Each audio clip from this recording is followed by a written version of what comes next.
Hi, this is Doreen Welsh, joining the Application Bootcamp program. Welcome, class of 2021. It's your turn to be the seniors and to apply to colleges. It's an exciting time, it's a stressful time, but we'll all get through it. Today's agenda, or my part of the program, is the transcript release, transcript request, Fairtest, testing, NCAA clearinghouse, Rutgers University, and the college rep portion of the program. First on the agenda is the transcript release form, which is a green card, which will be mailed out to you shortly after the boot camp.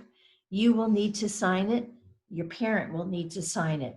It is a legal document giving us authorization to release your records to a college, a scholarship, the military, a job, or anybody else that is asking for your record while you're at the high school.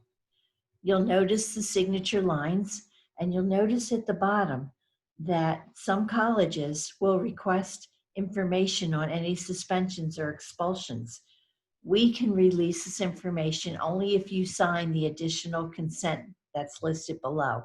If you don't sign it, we will answer any such questions from colleges and universities by stating, release of this information requires an express consent by the student, which we do not currently have on file. So also on the common application, there's a section that asks you the same question. Were you suspended? Were you expelled? Were you arrested? If the answer to this question is yes, you will be required to answer the question on Common App, and we will also be required to say either yes or we can't release that information. So it's up to you and your parents. If you are in this situation, now is a good time to talk about what you'd like to do. Transcript request form is how you tell us what colleges you're applying to or what scholarships you're requesting. Ms. Flynn is the one who handles all of these requests. And right now we're still using the white cards.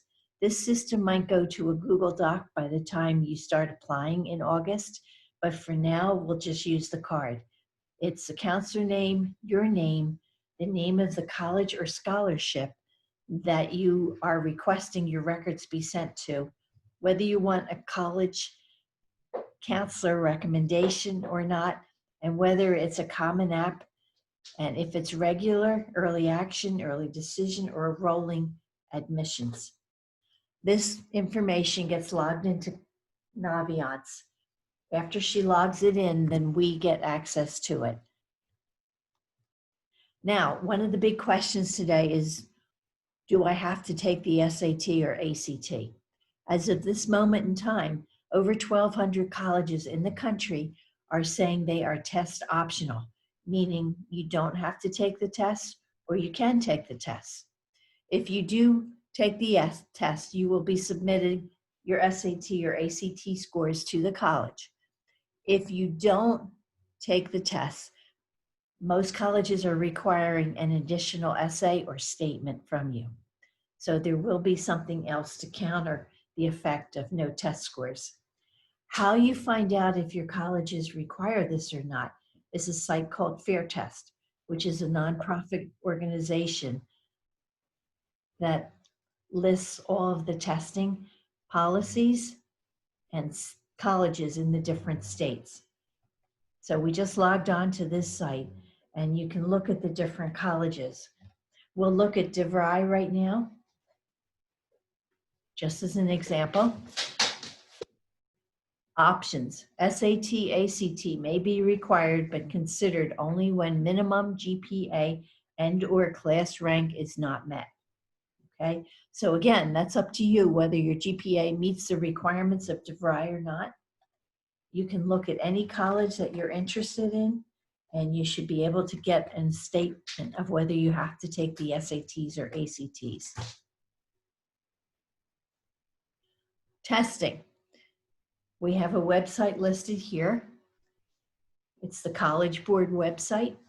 And on this site, you will be able to see the SAT test centers, testing dates, okay?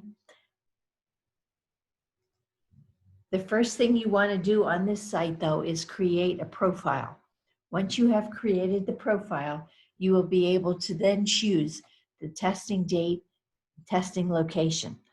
As part of the College Board application, they will be asking you a variety of different questions: your grade point average, what courses you've taken, and whether you want to share your information with colleges who might be interested in your credentials. Now, College Board and ACT both sell lists of names to private organizations. So when you say yes to these questions, you will start getting a lot of mail, both online and in the United States Postal Office snail mail. So that's the reason why you're getting it, because of the colleges purchasing your name. Testing dates at Lawrence. And again, they are tentative because we don't know if we'll be back in school or not. But September 26th and October 3rd, we have our capacity has been cut in half. We're only going to be able to test 125 students each date. So if you're interested in one of those dates, you should apply now and get yourself into that testing location. Now, if testing gets canceled, then you will be asked to choose another date by College Board, or they're even discussing the possibility of doing online testing virtually. SAT accommodations. If you have an IEP and a 504 plan, and you do have accommodations such as small group testing or 50% extended time, you can apply for those same accommodations through College Board. There is a form for your parents to sign out, and then once they sign it, we can do the application using your IEP or 504. Fee waivers. If you are on free or reduced lunch and it is logged into Genesis, you're eligible to receive a fee waiver for the SAT testing. Your counselor, again, can give you that form. ACT, again, we have the website.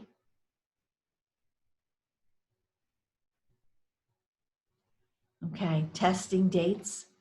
All right, they've added quite a few to their calendar to make up for the dates that were canceled. So again, you're going to create a profile, and then you're going to be able to choose the testing date and the location that you're interested in. Okay. ACT also honors accommodations. If you have the IEP or the 504, they are a little bit different than the SAT. ACT, you have to file your application for testing. You have to choose your date, your location, and then there's a question on the application that you would click off if you are applying for accommodations. Once you click that off, it triggers an email to your testing supervisor, which is me, and at that point, I can apply for accommodations for your ACT testing. There is also the opportunity for fee waivers for the ACT too, as long as you are listed in Genesis as being on free or reduced lunch. Okay, NCAA clearinghouse for our athletes. If you have not already applied for the clearinghouse, then this is the time that you really need to do it. This site tells you how to register. It walks you through what you need to register, how you register, how to do the online registration. And the fee itself is $90 for the application. They do have fee waivers. Again, if you're on free or reduced lunch or you meet any of these criteria, then you are eligible for the fee waiver. Now, getting into the different criteria, Division I, recruiting. There's a whole set of recruiting options, which many of you will be aware of if you're already working with colleges. The coaches are only allowed to recruit and talk to you during certain periods.